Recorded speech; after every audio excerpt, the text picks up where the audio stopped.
factors affecting the rate of SN1 and SN2 reactions. SN1 तथा SN2 अभिक्रियाओं के वेग को प्रभावित करने वाले कारक। पहला है क्रियाकारक की संरचना। SN1 तथा SN2 अभिक्रियाओं की क्रियाविधि से हम देख चुके हैं कि जिस क्रियाकारक से स्थायी कार्बोकैटायन बनता है वह SN1 अभिक्रिया संपन्न कराता है। कार्बोकैटायन का जितना अधिक स्थायित्व होगा उस क्रियाकारक की उतनी अधिक क्रियाशीलता होती है।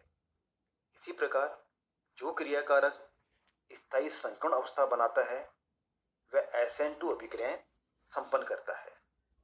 संकर्ण अवस्था जितनी अधिक स्थायी होगी उस पदार्थ की उतनी अधिक क्रियाशीलता होगी।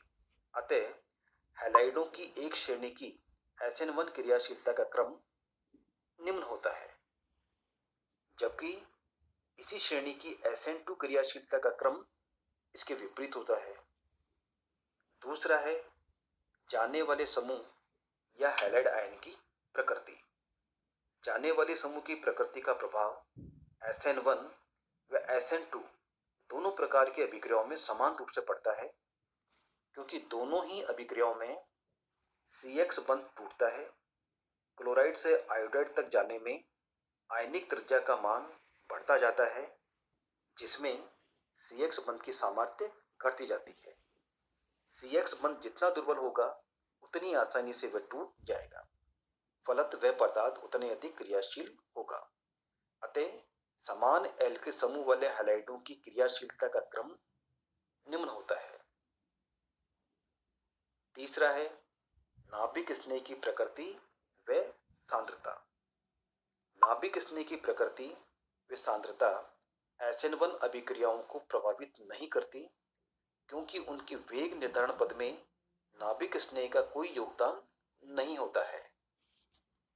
SN2 अभिक्रियाओं का वेग नाभिक स्नेह की प्रकृति व सांद्रता दोनों से प्रभावित होता है, क्योंकि इसके वेग निर्धारण पद में CNU बंध बनने का प्रक्रम होता है। फलत नाभिक स्नेह की जितनी अधिक सांद्रता होगी अभिक्रिया का वेग उतना ही तीव्र हो जाएगा।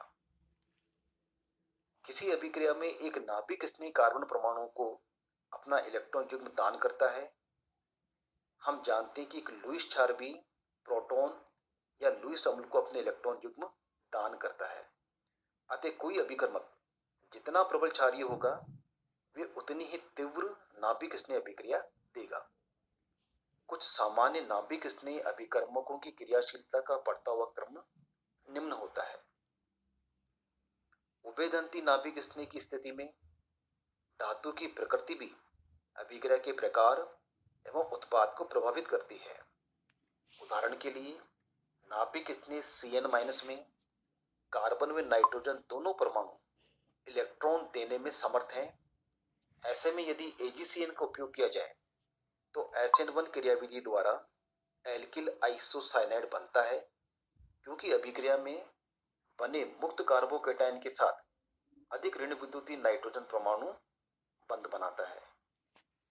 उपरोक्त के विपरीत यदि NaCN का प्रयोग किया जाए तो NaCN के अधिक आयनन एवं NaBr के विलेयशील होने के कारण अभिक्रिया SN2 विधि से संपन्न होती है और अधिक नाभिक स्नेह कार्बन परमाणु एल्किल समूह पर आक्रमण करके एल्किल साइनाइड बनाता है।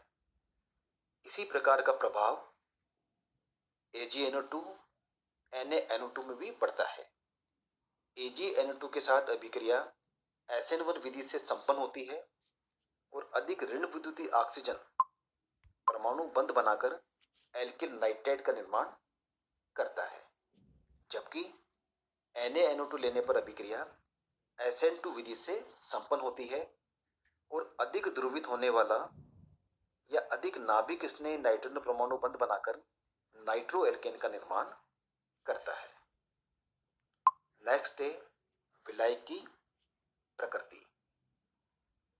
एक SN1 अभिक्रिया के वेग निर्धारण पद में क्रियाकारक एक ध्रुवीय अणु होता है, जबकि उत्पाद आयन होते हैं। यदि विलायक ध्रुवीय हो तो वह इन आयनों का विलायकन करके स्थायीकृत कर देते हैं, जिससे क्रियाकारक के आयनन की दर बढ़ जाती है। फलत अभिक्रिया का वेग भी बढ़ जाता है।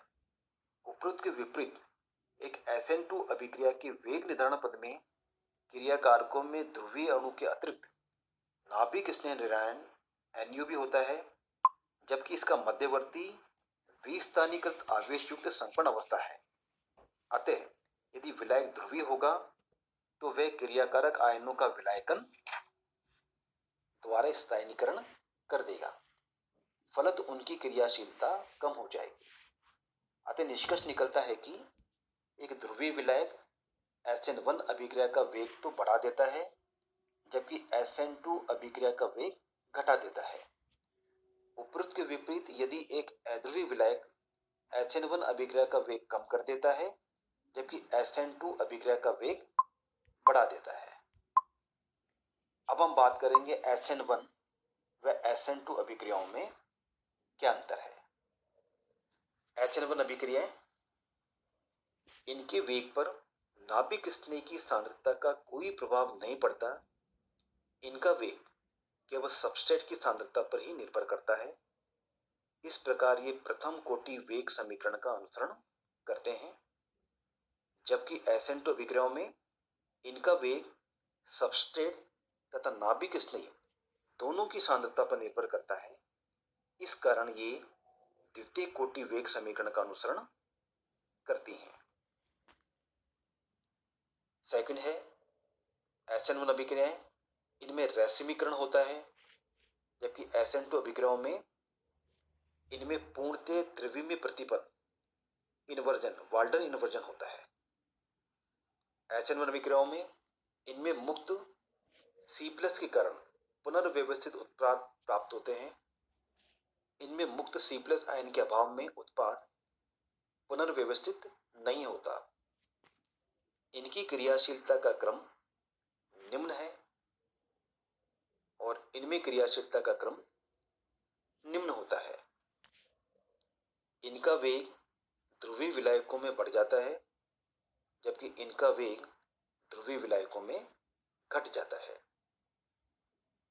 आयनिक अभिक्रिया होने के कारण ये तीव्र गति से संपन्न होते हैं और ये अभिक्रियाएं मंद गति से संपन्न होती हैं। SN1 अभिक्रियाएं ये दो पदों में संपन्न होती हैं और SN2 अभिक्रियाएं ये अभिक्रियाएं एक ही पद में पूर्ण होती हैं।